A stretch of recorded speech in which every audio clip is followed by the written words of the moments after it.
Halo Leute, wie geht's? Di video kali ini aku mau lanjutin bahas tentang angka yang beberapa waktu lalu pernah aku upload video ya di sini. Dan buat teman-teman yang baru belajar soal angka, aku saranin buat tonton dulu video yang ini karena di video ini aku bahas banyak tentang gimana sebenarnya cara pengucapan angka dalam bahasa Jerman. Karena secara pembacaan bahasa Jerman sama bahasa Indonesia itu beda banget cara bacanya. Jadi pastikan kalian tahu dulu gimana cara baca angka dalam bahasa Jerman. Buat teman-teman yang baru mampir di channel aku, halo, ich heiße Zafira. Di channel ini aku share seputar dasar-dasar belajar bahasa Jerman. Buat teman-teman yang belum subscribe, pastikan kalian subscribe dan aktifkan dulu loncengnya biar setiap aku upload video baru kalian gak ketinggalan.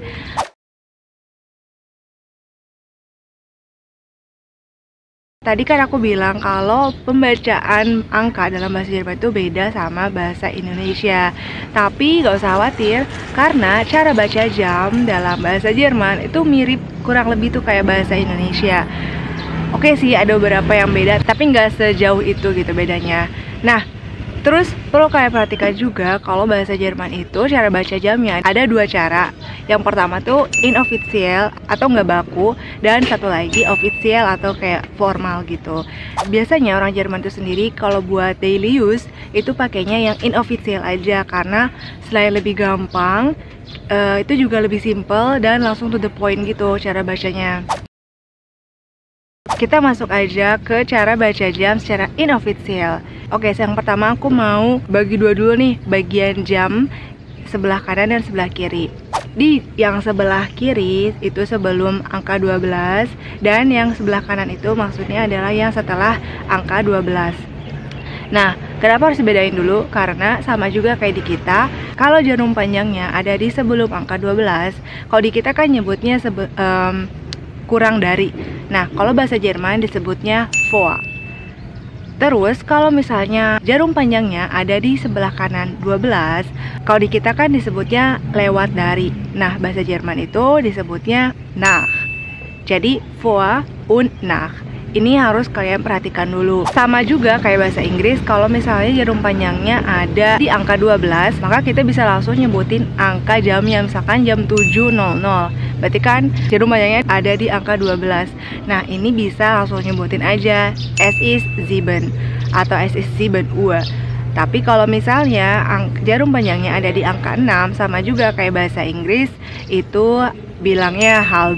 Misalnya jam 7:30 berarti halb acht. Nah, terus sekarang kalau kita udah bagi dua tadi, kita bagi 4. Kalau misalnya jarum panjangnya ada di angka 9 atau di angka 3. Kalau di bahasa Indonesia, kalau jarum panjangnya ada di angka 9 atau di angka 3, itu kan sebutannya seperempat. Kayak misalnya jam 7 kurang seperempat atau jam 7 lewat seperempat. Nah, seperempat itu bahasa Jermannya Viertel.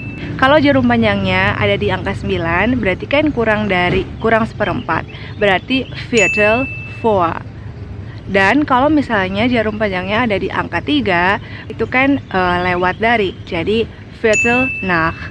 Kayak gitu. Sama kan? Kurang lebih konsepnya sama kayak dalam bahasa Indonesia. Jadi nggak terlalu ribet sebenarnya. Wie spät ist es? Wie viel Uhr ist es? Nah, tapi bedanya kalau bahasa Jerman itu kita cara bacanya harus menitnya dulu nih.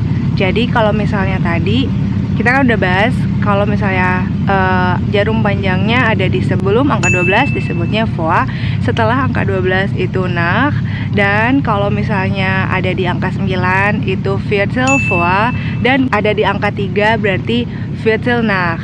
Oke, sampai sini dulu. Sekarang kita mulai masuk aja ke cara baca jamnya gitu. Tadi kan konsepnya udah nih. Oke, misalkan jam 7 pagi, jam 7. Nah, jam 7 itu kalau misalkan emang bener-bener jam 7 pas, berarti es ist 7 Uhr atau es ist 7 egal. Mau es ist 7 Uhr atau 7 egal.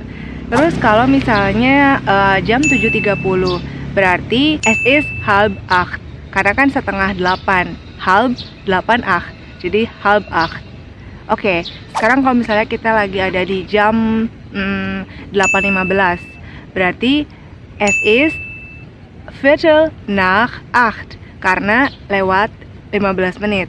Tapi kalau misalnya jam 7 kurang seperempat, atau misalkan jam 6.45, berarti es ist Viertel vor 7.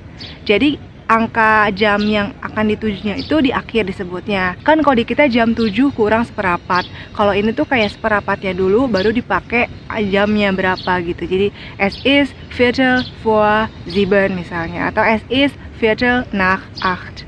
Kayak gitu. Oke, terus kalau misalnya ada jam 8:05. Nah, di sini kita juga harus nyebutin dulu menitnya. Es ist 5:08 karena dia udah ada di lewat angka 12. Jadi kayak lewat kan. Jadi es ist 5:08. Harus menitnya dulu yang disebut baru jam intinya. Terus kalau misalnya ternyata jam 8 kurang 10 menit, berarti es ist 10 vor 8 gitu. Nggak usah disebut menitnya, tapi langsung aja es ist 10 vor 8 gitu. Tapi kalau misalnya nih 5:30 kurang 5 menit. Nah, di sini konsep tadi yang nach dan vor, kalau buat setengah itu agak beda. Jadi kalau misalnya jam 5:30 kurang 5, berarti es ist 5 vor halb 6 gitu. Atau sama juga kalau misalnya jam 6:30 lewat 10 menit, maka es ist 10 nach halb 7. Sampai sini lumayan jelas lah ya. Nah, ada juga nih kalau misalnya ternyata baru jam 8 lewat 3 menit, kayak bener-bener baru berapa menit doang lah gitu.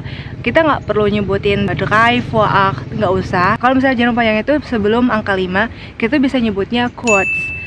Kalau misalnya dia setelah angka 12, berarti kurz nach angkanya berapa, misalnya kurz nach 8.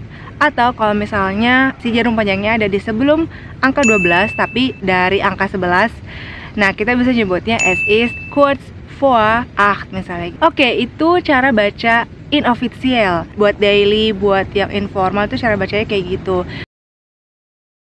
Kita sekarang masuk ke bagian yang official atau cara baca secara baku gitu. Nah, ini tuh biasanya kayak di stasiun. Contoh yang tadi lagi misalnya jam 8 lewat 5 menit. Nah, kalau buat cara baca official itu bacanya 8-nya dulu baru menitnya. Misalnya es ist 8:05. Minutennya tuh nggak usah disebut. Bilang aja es ist 8:05. Itu udah cukup. Atau kayak misalnya jam 5:30 lewat 5 menit. Berarti kan 5:35 kan, atau 17:35. Nah, biasanya kalau misalnya jam 5:30 sore itu nggak ada bilang es ist halb 6 Nachmittag, itu nggak ada. Jadi kalau misalnya emang pengen pakai cara baca official, itu tuh kita baca angka secara keseluruhannya. Jadi kayak misalnya jam 17:35, berarti sama kayak di kita juga 17:35 kan. Es ist 17:35 gitu. Jadi angkanya, jam intinya dulu disebut dan harus pakai kata Uhr setelahnya, baru 35. Nggak usah disebutin lagi menitnya.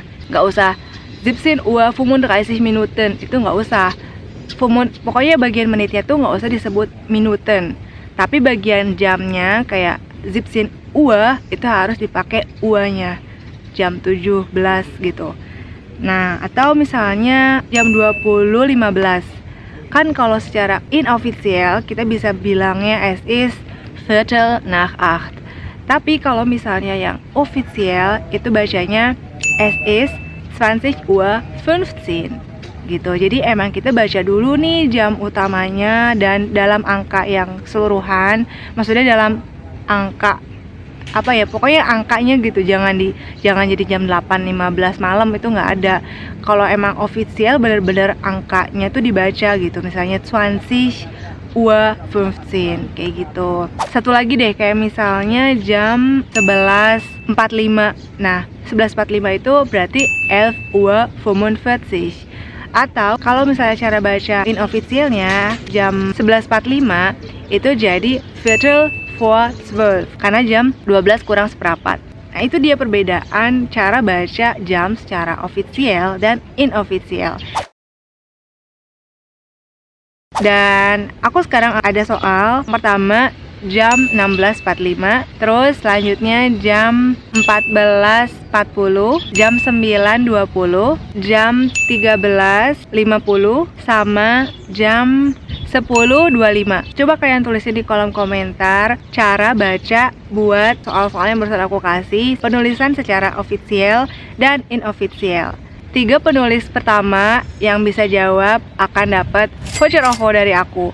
Dan pastinya kalian harus sudah subscribe dulu, udah follow aku di Instagram juga, baru nanti akan aku lihat siapa pemenang yang berhak mendapatkan hadiah OVO. Oke, di next video aku bakal bahas tentang Zeit Angaben, preposisi yang dipakai buat menunjukkan waktu, baik itu hari, tanggal, atau jam. Sekian dulu aja video kali ini. Oke, auf Wiedersehen. Ciao.